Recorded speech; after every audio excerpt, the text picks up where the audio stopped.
What are you doing with the meal ideas you've collected, or the ones you go online and ask for?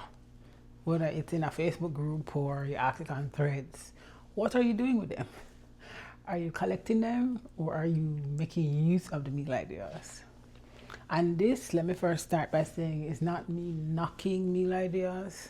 In fact, my newsletter is built on sharing meal ideas as well as nourishing insights. That's the weekly dose. Check it out in the link below. But I often wonder, when you collect all these meal ideas, is it actually doing anything? Is it actually changing anything? Because meal ideas, right up front, can be helpful, very helpful. Sometimes you need to get out of a rut because you've got so used to the food that you've been eating, it no longer feels appealing. And so you ask for meal ideas and it gets you moving, gets you trying new things. Maybe it inspires you to, look at what you have been doing in a different way. Maybe it introduces you to new foods. Meal ideas do serve their purpose. So this is not me knocking on them. I'm simply wondering what happens if it does change anything. Because if it's not, then what you're doing is just collecting things. Just like everything else you've collected that live in a graveyard folder that never to be seen again. I don't want that for you. So that's why I'm asking, what are you doing with the meal ideas that you're asking for or saving? Because if all you're doing is collecting them, I have to wonder why that is the case, especially if you are not changing anything that you're doing or changing how you think about and approach a meal. Because just because you saved it or you're collecting it does not mean that it's useful. And this is not me saying it needs to be useful immediately, because I have seen a meal idea that I like maybe weeks ago and only decided to let me go back and see that so that I can pull what I need from it. No, so I'm not saying it needs to be an immediate thing, but I'm saying if you never go back in and check, if you never go back in and use, if you never go back and have it impact what you do, all you did was just hit save and collect something else. You have another collector's item. A collector's item maybe? I don't know. But that's the second thing to think about. Are you collecting them just for the sake of collecting, or are you using them? Which then, as I talk about using them, what makes a useful meal idea? I said this almost just right away. I just said this. It's useful when it changes something. So remember I said meal ideas give you inspiration, they give you ideas, they just make you probably look at your own food differently. If by collecting them, it's not making you try something new, it's not making you rethink a food combination, it's not making, what probably has gone boring or seems boring, giving you a new way to look at it or a new way to approach it. If it's not changing any of those things, it's not a useful meal idea. And this is not to knock the meal idea itself, because it could be a great meal idea. It's for the person, you and me, who might be collecting them. And this can apply to recipes as well. If it's not changing anything, it's not a useful meal idea. Which then brings up the idea of the whole new meal ideas, or I guess the novelty. I remember one time saying this, that if you're seeking entertainment from your nutrition, then you don't really care about it being nourishing. You're just trying to say that your nutrition is a particular way. But every single time you have to have a new meal, you have to make something exciting, when there's nothing wrong with novelty. This is not me saying there's anything wrong with novelty. I feel like I always have to give these caveats. This is not me outright saying novelty is a terrible thing. This is me saying when novelty becomes the thing or the standard, then it just simply pushes down whatever you're used to having, not even lower status, but make it seem more boring or boring.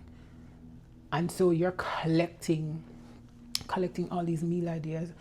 And if that's all you're doing, then what is boring, repeatable, what has proven already to nourish you, has now loses its luster, is that the word? Now loses, I guess, prominence as far as where it is on the pole of being something you are excited about. And I want to make it clear, this is not me saying that you should not be excited about the food that you are trying to make. But again, connect this back to what I said before. If it's not changing anything, if you're not actually acting on it or taking something from it, then it's just something you're saving.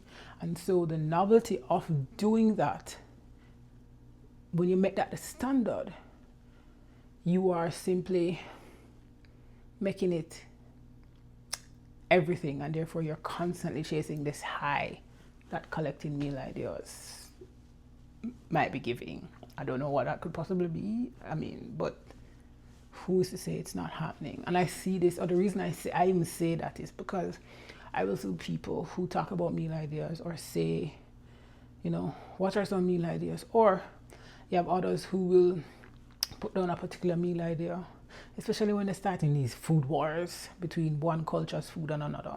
How this is so and so, and this is so and so, because they've either done it and it's meh, or it's not up to whatever standard it is that they have, but yet they never really share what it is that they're doing repeatedly and the things that are nourishing them. Instead, it always seems like it has to be something new and it has to be something exciting.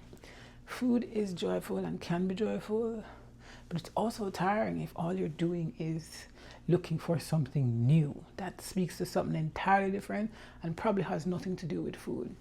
All of that to say that novelty itself is not terrible, but when it becomes the standard, it can make the foods you normally would eat seem even more boring, or worse, make it harder for you to nourish yourself. I always want to tie it back to nourishment, because ultimately that's what all of this is about. How are you nourishing yourself? So with the novelty gives the impression that new is always better, and that's not particularly true. While at the same time saying that what's familiar, what you're used to, is boring or is not. And familiar doesn't necessarily mean that. It just means something has shifted in your view of what that familiar food does and is. And so that's the thing that needs to be examined. So that's what I have to say on novelty. Not the only thing, but when it comes to the familiar foods, the thing about familiar foods is it's repetitive, or it can be repetitive. And I think that's the part of it that makes novelty seem more exciting. But truthfully, feeding yourself and nourishing yourself well is repetitive. It is you wake up every day and brush your teeth. That's repetitive. You wake up every day and take a shower. Well, not everybody does, but let's just say you wake up every day and brush your teeth and wash your face. Maybe go pee. That's repetitive, and you do that sometimes probably multiple times a day, especially the peeing part.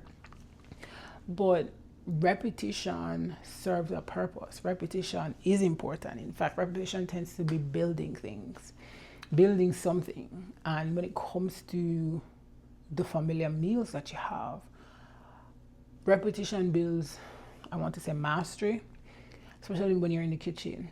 And the more you try to do a particular thing, is probably the better you get at it. So it builds the skill.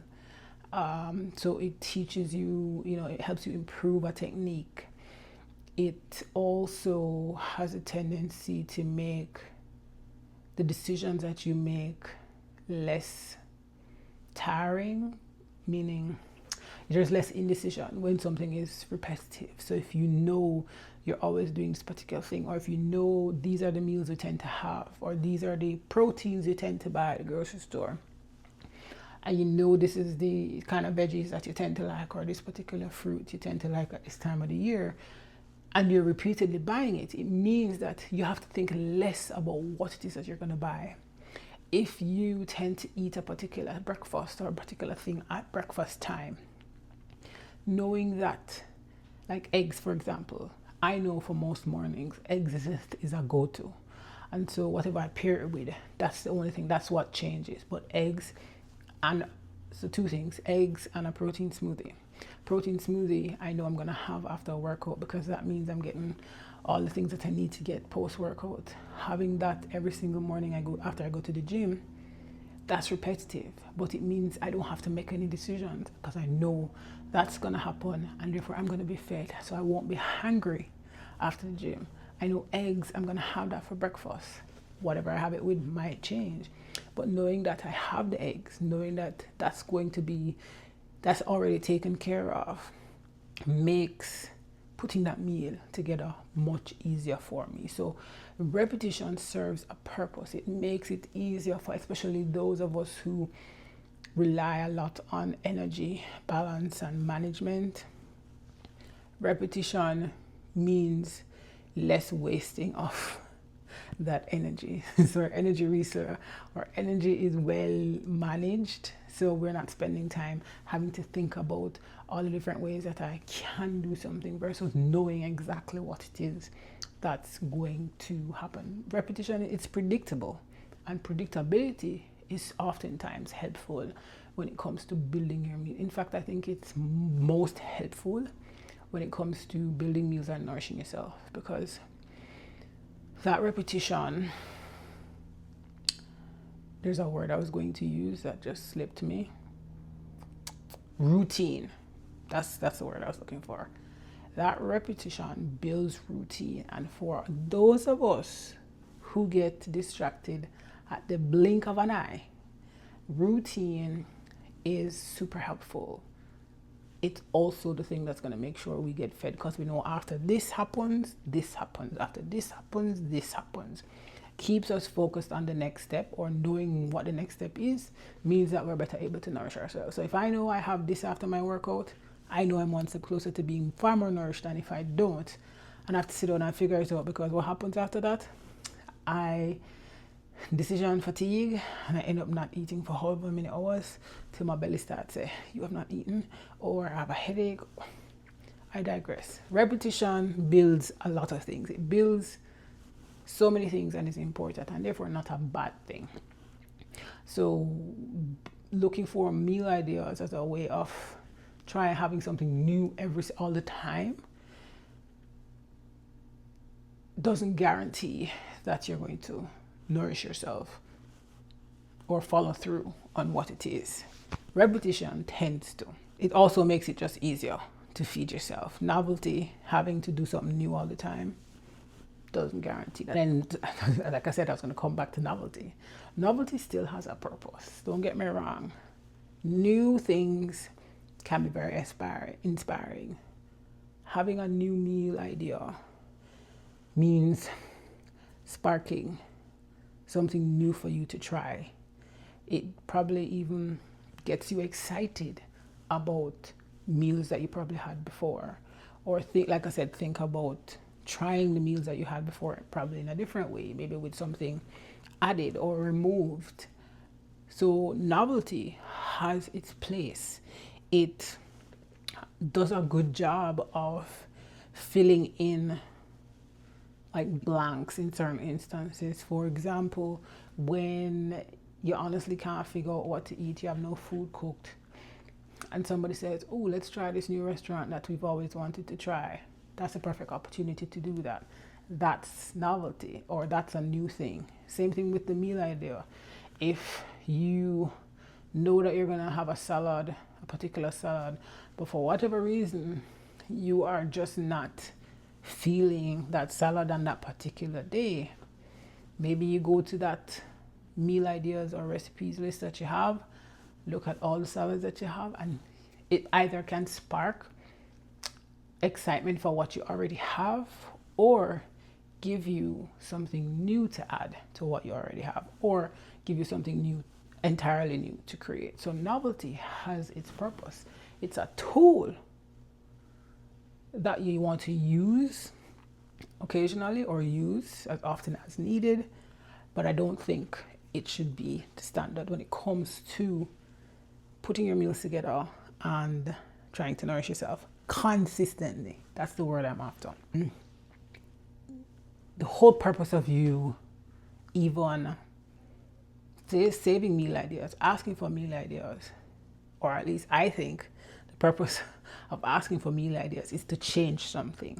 So you either want to move forward in eating a meal that you already have because you're inspired by a meal idea, and you're going to take that and apply it to what you already have, or you're going to make something entirely new from what you have because that meal idea has given you inspiration. Changing what you do because of that meal idea. And again, I've said the same thing about recipes. If it's not changing anything, all you're doing is just collecting. Just a collector's item, a collector's folder is really what I'm saying. And so when we think about meal ideas, instead of asking what can I make that's new, look at the meal ideas as where can I use this idea, whether it's the whole idea or part of the idea, or maybe the technique that was included in the idea. There are so many ways to dissect a meal idea, but the whole point I am making is if your meal idea collection is just that, no judgment, honestly, but I got to thinking, are you doing just that? Collecting it? Is it a crutch? Or is it something that you're using to avoid learning what it actually takes to nourish yourself, starting with what you have? Because that's an unspoken, I don't know if it's unspoken. I'm just talking. To me, it seems unspoken because nobody will say this. Maybe people don't have words for it. But for me, always wanting meal ideas, energy and capacity aside, those things do impact whether or not you can come up with things on your own using what you have. Even if you have all of that, yeah, those things can still impact. And so you might need a meal idea, or you will go and ask for meal ideas, or maybe you've just spent however many months eating the same exact meal, and one day you're like, I don't want to eat this no more. You will ask for meal ideas or go in search of meal ideas. All of that aside, oh God, I lost where I was going with that.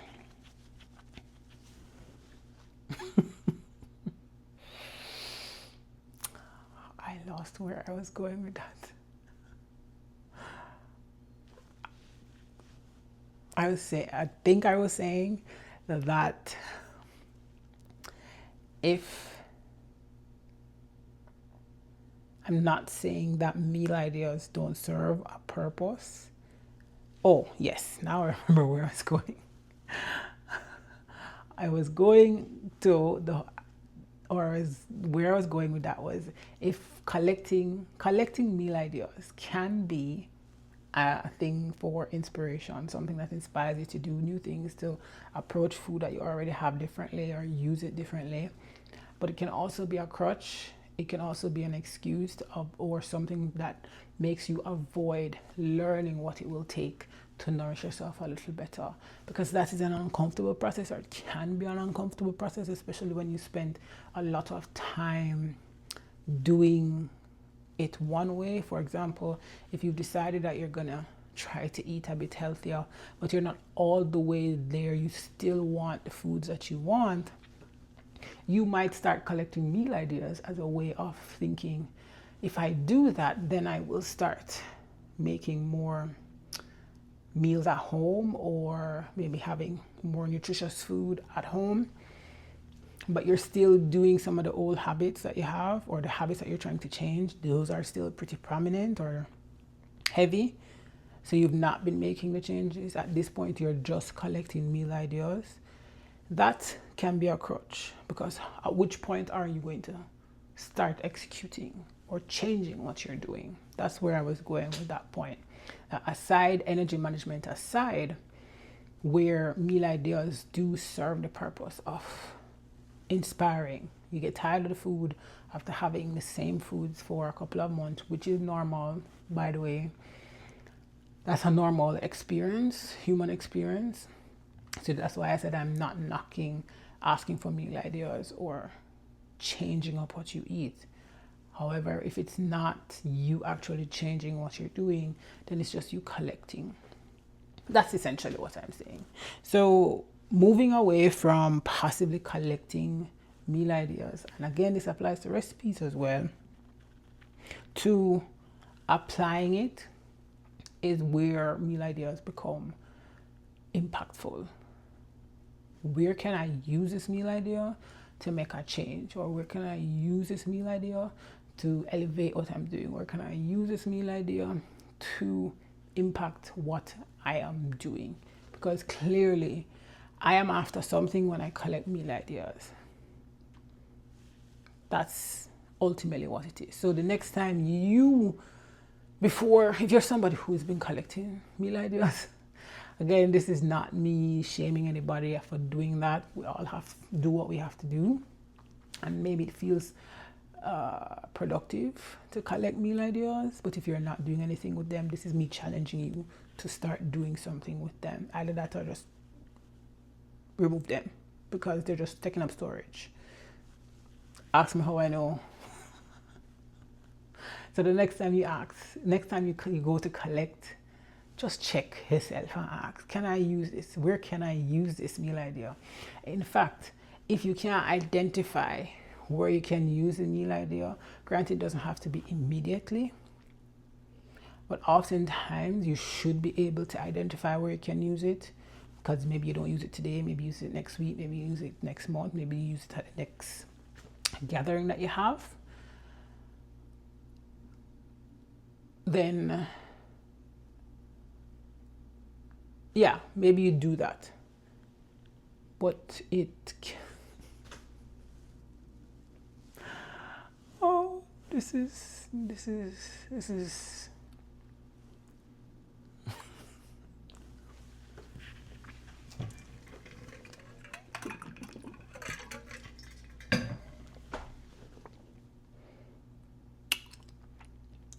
a terrible video. All of that to say, friends, round up those meal ideas. Round them up, take what you need from them, discard the rest, ultimately. And that's all I have to say. Don't forget to subscribe to this channel. Join the weekly dose at the link in the description below. And I'll see you back here. Bye. Where is my head today?